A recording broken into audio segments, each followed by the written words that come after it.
இந்த ஹாலுக்குள்ள இருக்கவங்க எல்லாருமே வாழ்க்கையை படிச்சவங்க. ஆறுனா என்ன, குளம்னா என்ன, மரம்னா என்ன, காயம்னா என்ன, கஷ்டம்னா என்ன எல்லாம் தெரிஞ்சு வளர்ந்ததுனாலதான் இன்னைக்கு நாம தைரியமா இருக்கோம். ஆனா நம்மகிட்ட இருக்க தைரியம் இன்னைக்கு இருக்க குழந்தைங்கிட்ட இருக்கான்னு கேட்டா இருக்கா? உண்மையை சொல்லுங்க, இருக்கா? இல்ல. நம்ம சைக்கிள் ஓட்டுறது எப்படி? 2 வீல் தான் இருக்கும். பின்னாடி பிடிச்சுக்கிறது கொஞ்சம் தூரம் பிடிச்சுக்கிறது ஒருத்தர் வர, அதுக்கப்புறம் நீனே ஓட்டு, நீனே விழு, நீனே எந்திரி, நீனே காயப்படு, நீனே வச்சு துப்பு, நீனே என்ன பண்ணுங்க புண்ணுல போட்டுக்க, நீனே ஆத்திக்க. இப்படித்தான் நம்ம வளர்ந்தோம். ஆனா இன்னைக்கு என்ன தெரியுமா? 4 வீல் சைக்கிள் ஓட்டுறாங்க.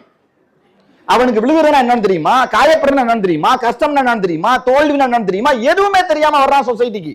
ஆனா அந்த சொசைட்டிக்கு கால் எடுத்து வெளியில வைக்கும் போதே முதல்ல தோல்வி, முதல்ல ஏமாற்றம், அவமானம், பிரச்சனை. இதை பார்த்த உடனே அவனுக்கு ஒரு பெரிய பயம், இந்த சொசைட்டில நான் வாழ முடியாது போலன்ற ஒரு பயம். அந்த பயத்தை தான் இன்னைக்கு எஜுகேஷன் கொடுத்துட்டு இருக்கு. Yes or no?